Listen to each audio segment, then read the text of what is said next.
Chers amis, bonsoir. Bonsoir à tous et à toutes. Merci d'être venus aussi nombreux ce soir à la salle du Moulin. Ça me fait particulièrement plaisir de vous voir ici ce soir.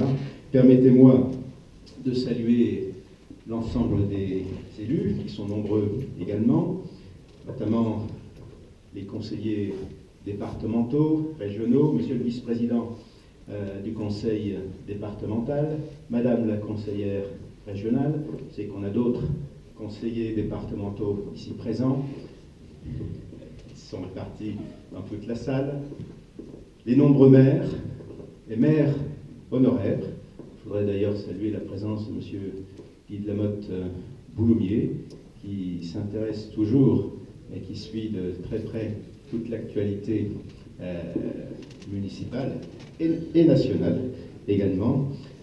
Saluer tous les conseillers municipaux présents, ils sont nombreux, de la majorité, de la minorité, toutes les Vitelloises, tous les Vitellois et tous ceux du canton, de la communauté de communes qui sont aujourd'hui parmi nous.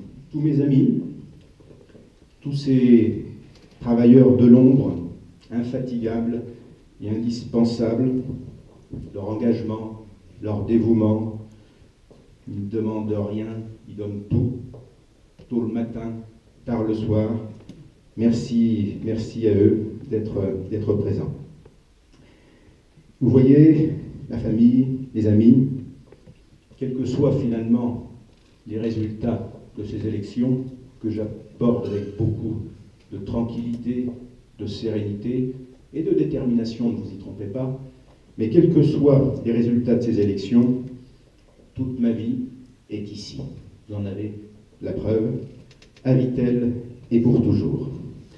Alors on peut, certes parfois, au gré des aléas, abandonner une fonction, d'ailleurs c'est la vie, personne n'est irremplaçable, mais on n'abandonne jamais sa famille, ses amis et sa ville. C'est d'ailleurs ce qui s'est passé, y compris pour le Premier ministre, très récemment, M. Édouard Philippe, maire du Havre, aujourd'hui Premier ministre, je pense qu'il fait l'honneur de sa ville et de ses administrés, qui a dû laisser momentanément sa fonction de maire du Havre pour accepter ses responsabilités nationales, tout en continuant à siéger au sein du conseil municipal. Très honnêtement, je ne doute pas que les habitants du Havre y perdent au change et le regrettent. Au contraire, il fera très probablement bénéficier sa ville d'un mandat national, et quel mandat, d'un poids et d'une représentation plus importante, mais nous y reviendrons tout à l'heure. Ces élections législatives qui nous rassemblent ce soir permettront donc de représenter notre ville, Vittel, et notre territoire à Paris, à l'Assemblée nationale et au sein des ministères. C'est le premier rôle du député, être la voix de la plaine, de l'Ouest vosgien, son avocat infatigable. Je remarque que beaucoup de candidats aspirent à représenter la plaine et l'Ouest vosgien. C'est probablement un des records. On a également beaucoup de candidats sur les autres circonscriptions vosgiennes, mais il y a quelques spécificités au sein de la 4e circonscription. Je remarque qu'on a des candidats qui ont changé d'avis. Un coup j'y vais, un coup j'y vais pas. Ce sera peut-être problématique au Parlement. Si un coup je vote la loi, un coup je la vote pas, il faut quand même bien se décider. On a aussi des candidats qui ont changé, non pas d'avis, mais d'étiquette, d'investiture. Le député sortant s'est présenté investi par le Parti socialiste. J'ai d'ailleurs vu à la préfecture, lorsque j'ai déposé moi-même ma candidature, qu'il était investi par le Parti socialiste, et ça a été, la presse en a été fait l'écho. Quelques jours plus tard, quelques heures je devrais dire, il est passé majorité présidentielle, et quelques heures plus tard encore, divers gauche. Ça nous fait 3 étiquettes en 3 jours. On est passé, c'est même plus des girouettes, on est passé du stade girouette au stade ventilateur. Ça tourne quand même très très vite pour voir d'où le vent vient, et quelque part c'est un petit peu dommage. Même candidat nous expliquait il y a quelques mois, tout récemment, que de toute façon, M. Macron était une bulle. Ça c'était à l'époque des primaires de la gauche, la belle Alliance populaire, c'était le nom officiel. Il nous expliquait que M. Macron était une bulle, que ça ne pouvait pas marcher. Et puis quelques mois plus tard, j'ai remarqué qu'il aurait bien aimé être dans la bulle et solliciter effectivement cette investiture.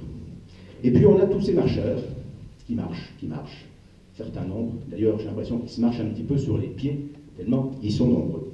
Quelle est la situation actuelle au niveau du conseil municipal de Vitel? Nous avons 29 conseillers municipaux à Vitel, qui font, je le dis, vraiment, du bon travail, me semble-t-il, quels que soient d'ailleurs les groupes majorités et minorités.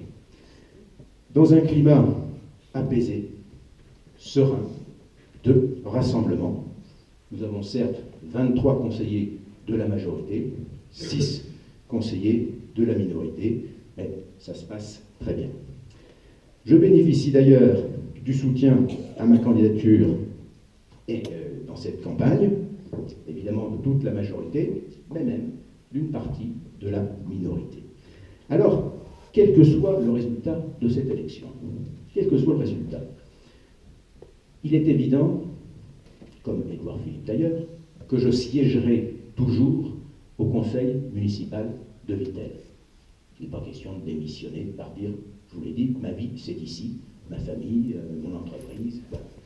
Je siégerai toujours au conseil municipal de Vitel, je ne quitterai pas le conseil municipal. Donc, les 23 conseillers municipaux de la majorité seront toujours les mêmes.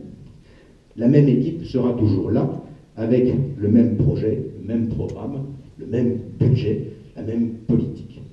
Et au sein de cette équipe identique, eh bien, j'aurai peut-être un mandat national, et donc peut-être un peu plus de moyens d'action et d'intervention pour servir Vitel. À ce que je sache, j'y ai fait allusion tout à l'heure, ni Épinal, ni Bulgnéville ne se sont jamais plaints d'avoir un député dans leur ville. Est-ce que vous connaissez quelqu'un à Bulgnéville ou quelqu'un à Épinal qui ne se soit plaint d'avoir un député dans sa ville? Moi, non. D'où ma démarche et ma candidature. D'abord, pourquoi cette candidature? Parce que je ne souhaite pas qu'un élu Front National devienne député de Vitel. Premier point. Je ne souhaite pas non plus que le maire de Bulgnéville soit député de Vitel et représente notre commune. J'ai donc accepté la responsabilité de mener cette campagne, car je n'ai pas l'habitude de fuir mes responsabilités qui m'ont été confiées au niveau national par les instances de la droite et du centre, la Commission nationale d'investiture. Je remarquerai que ceci est une marque de confiance et de reconnaissance, et c'est la preuve aussi que Vitel compte et pèse dans le paysage politique.